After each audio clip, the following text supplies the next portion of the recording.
அரக்கோணத்தில் யுகாஸ் music and dance academy பூஜை மற்றும் குருவந்தனம் விழா சிறப்பாக நடைபெற்றது.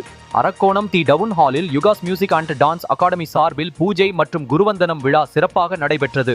இந்த நிகழ்ச்சியில் ஸ்வால்பேட்டை, விண்டர்பேட்டை, திருவலங்காடு உள்ளிட்ட கிளைகளிலிருந்து 300க்கும் மேற்பட்ட மாணவ மாணவிகள் கலந்து கொண்டு தங்கள் குருவிற்கு மரியாதை செலுத்தினர்.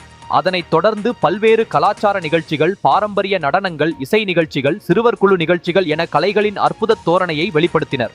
இந்நிகழ்ச்சிக்கு டாக்டர் கௌசல்யா தலைமை தாங்கி சிறப்புரையாற்றினார். அதில் மாணவர்கள் வெளிப்படுத்திய திறமைகளை பாராட்டி, இளம் தலைமுறையில் கலைக்கு அளிக்கப்படும் முக்கியத்துவம் சமூக முன்னேற்றத்திற்கும் மன அமைதிக்கும் வழிகாட்டியாக உள்ளது எனவும் கூறினார். நிகழ்ச்சியில் பெற்றோர்கள், பொதுமக்கள் என 1000க்கும் மேற்பட்டோர் கலந்து கொண்டு சிறுவர்களின் கலை நிகழ்ச்சிகளை உற்சாகமாக கண்டு பாராட்டினர். நிகழ்ச்சியினை யுகாஸ் மியூசிக் அண்ட் டான்ஸ் அகாடமி நிர்வாகிகள், ஆசிரியர்கள், மாணவர்கள் இணைந்து இந்த நிகழ்ச்சியை சிறப்பாக ஒருங்கிணைத்தனர். விழாவின் முடிவில் சிறந்த கலை நிகழ்ச்சி ஆற்றிய மாணவர்களுக்கு நினைவு பரிசுகள் வழங்கப்பட்டன.